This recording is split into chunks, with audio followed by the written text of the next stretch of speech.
देखिए, जिस तरह से पूरा देश जानता है, दिल्ली आंदोलन 2 चलते हुए लगभग 11 महीने 3 दिन हो गए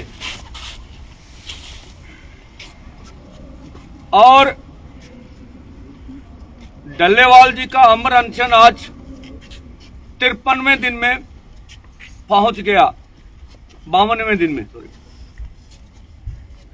और इस समय जो कुछ भी घटा ये दुनिया जानती है।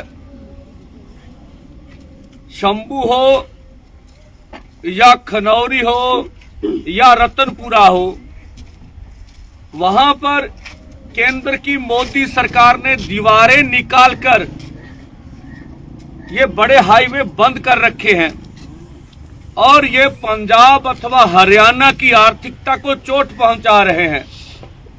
ये देश के या उत्तर भारत के या पंजाब हरियाणा के व्यापारियों का नुकसान कर रहे हैं और जितने भी ट्रांसपोर्टर हैं उनका नुकसान कर रहे हैं। इसी के साथ साथ पहले जब मोदी सरकार ने हमारे ऊपर जुल्म किया, 70,000 से अधिक अर्धसैनिक फोर्स हरियाणा में लगाए गए।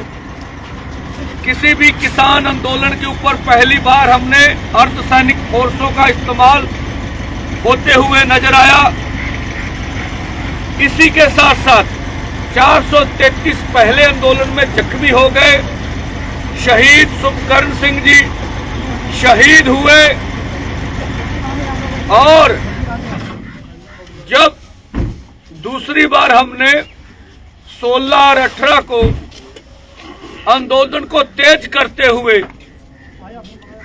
दिल्ली की ओर पैदल कूच करने का निर्णय लिया, जब भाजपा के केंद्रीय मंत्री, भाजपा के सरकार के केंद्र सरकार के अटॉर्नी जनरल, हरियाणा सरकार के अटॉर्नी जनरल चिल्ला चिल्ला के बोलते थे अदालतों में कि ट्रॉली से खतरा है, ट्रॉली में कुछ बम बंदूकें हो सकती हैं। ये उनका आरोप रहा हमारे ऊपर। तो फैसला करके दोनों फोरमों ने पैदल जाने का निर्णय ले लिया और जब पैदल जाने की बात की तो फिर दोबारा जुल्म शुरू हो गया। रबड़ की गोलियां हो, हंजू गैस हो, चाहे पानी की बौछारें हो, इस तरह की जहरीली गैसें इस्तेमाल की सारा देश जानता है। हमें छोड़ दीजिए, प्रेस वालों को भी बख्शा नहीं गया, प्रेस को भी टारगेट करते रहे और उसमें भी लगभग 45 के करीब किसान जो हैं जख्मी हुए। शंभू बॉर्डर पर जब पैदल जथे 3 बार जा चुके। इसी बीच एक किसान शंभू बॉर्डर के ऊपर पहले मोदी सरकार से दुखी होकर उन्होंने जहर निकला, दूसरे ने फिर जहर निकला। बेशक यहां हम स्पष्ट करना चाहेंगे कि ये खुदकुशी करने वाला रास्ता उचित नहीं है। हमारे किसानों को ऐसा बिल्कुल नहीं करना चाहिए, आंदोलन पर विश्वास रखना चाहिए। ये भी हुआ। मोदी सरकार को किस तरह से उन्होंने टारगेट किया। अब 111 का जत्था कल खनौरी पर अमर अनशन पर बैठने के लिए जा रहा था। जैसे पुलिस फोर्स ने वहां दबिश दी, दबाव पाने का यत्न किया, यह भी देश ने देखा। और आज फिर हम लोग, जो मोदी सरकार अभी मन बनाकर बैठी है, ये कहने की बातें हैं जो भाजपा के प्रवक्ता चैनलों पर बोल रहे हैं।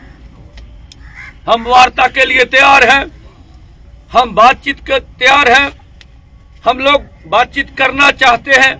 पंजाब के प्रवक्ता खास करके हम 5 फसलें दे रहे थे, माने नहीं, किसी लीडर का नाम लेते हैं, ये झूठ बोल रहे हैं, असत्य बोल रहे हैं।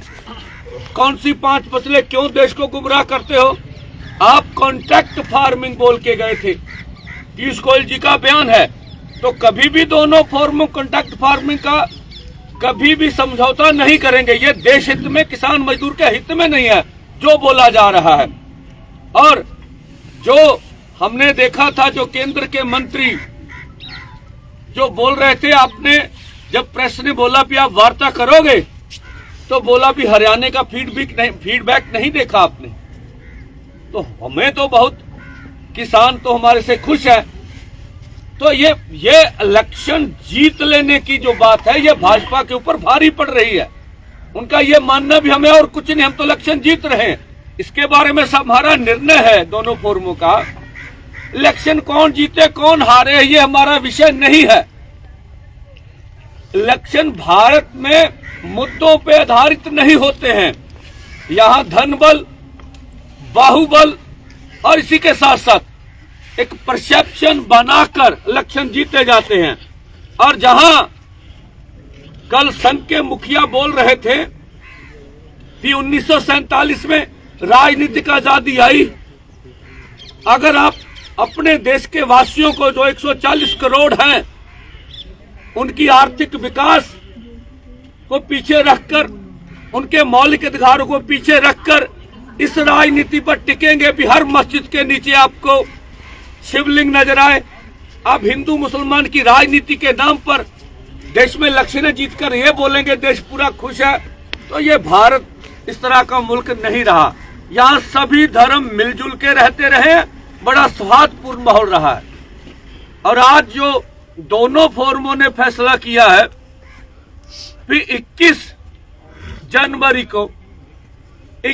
जनवरी को चौथा जत्था 101 किसान मजदूर का पैदल दिल्ली की ओर शंभू बॉर्डर से कूच करेगा। और जिस तरह से हमने देखा कि अभी सरकार, हमें नहीं लगता है कि वो वार्ता के लिए मन बना रही है।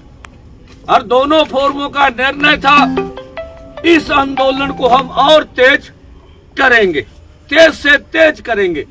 और हम आप चेतावनी देते मोदी जी, आपके जीते जी आपकी सरकार में ही इस देश में एमएसपी लीगल गारंटी कानून बनेगा। मजदूर को कर्ज मुक्त आपकी सरकार को करना पड़ेगा, चाहे आदिवासियों की मांगे हो, चाहे मजदूर की नरेगा का सवाल हो, सभी मांगे ये देश हित में है।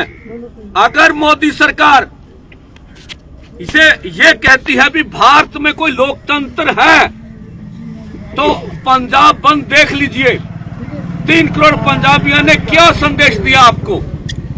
आप लोगों की आवाज का सम्मान करिए और किसान मजदूर की मांग मानिए, नहीं तो आंदोलन आने वाले समय में तेज से तेज होगा। या आप हमें मारोगे या फिर हमारी मांगे मानोगे, ये आपका निर्णय होगा। हम अपनी ओर से पीसफुली ढंग से अपनी बात कहने के हक रखते हैं। इस मुल्क में जमहूरियत है, यहाँ हम अपनी बात जोर शोर से अपनी कहते रहेंगे। जो एकता की बात चल रही है, आपको जैसे मालूम होगा, हमने 2 हमें लेटर भेजी थी और दोनों लेटरों में हमने, और एक एसकेएम पॉलिटिकल की ओर से भी गई थी, प्रयास किया था कि जो मसले हैं जिनके ऊपर कोई सहमति नहीं है उनको आंदोलन जीतने के लिए छोड़ लेना चाहिए। जो दिक्कतें हैं उसको आगे से क्या को फार्मूला बनाकर आगे ना आए, ये सुलझा लें।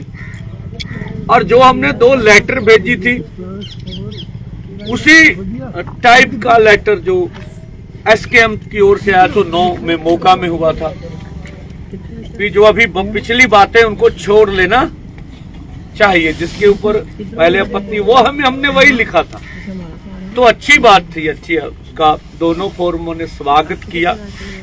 एक मीटिंग पटियाला में हो गई, दूसरी पातड़ा में हो गई और तीसरी फिर पातड़ा में हो रही है।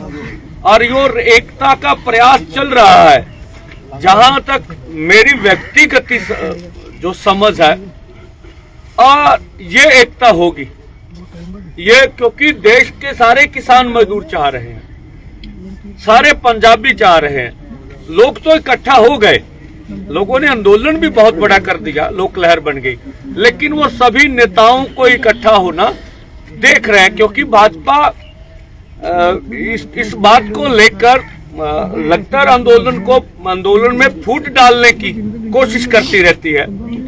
तो कोई अगर इस आंदोलन में कुछ यूनियंस अगर नहीं है, फोरम नहीं है, तो उनको लेके भी वो प्रेस में हमारे खिलाफ बोलते रहते हैं। तो हमारा प्रयास है भी इस तरह का मौका ना दे। और आप देखेंगे जो हमें आशा है कि 18 की जो एकता के प्रयास है वो सफल हो जाएंगे, ऐसा हमारा। सर, जैसे पिछली बार भी आपने जत्थे बनाए और भेजने की कोशिश की, उधर से आंसू गैस के गोले छोड़े गए, उसमें आपके ही लोगों का नुकसान हुआ। तो दोबारा से आप ये करने जा रहे हैं, इससे आपकी भीड़ कम नहीं होगी? लग रहा है जो नुकसान होगा वो आपको। देखिए, दो बातें हैं। अगर किसानों को कुछ पाना है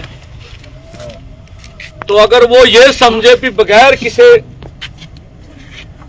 कुर्बानी के हमें मिल जाएगा, ऐसा नहीं है। डल्लेवाल जी जो बैठे हुए हैं वो छोटी कुर्बानी नहीं होगी। आप प्रेस में भी बोला जाता है, लीडर कौन से भाई रोज रोज मिलते हैं। पहले जत्थे में सतराम सिंह जी पन्नू, सुविंदर सिंह जी चताला, उनके नाम बेशक आप बड़ी तादाद में ना जानते हो, हमारी यूनियन के बड़े लीडर हैं,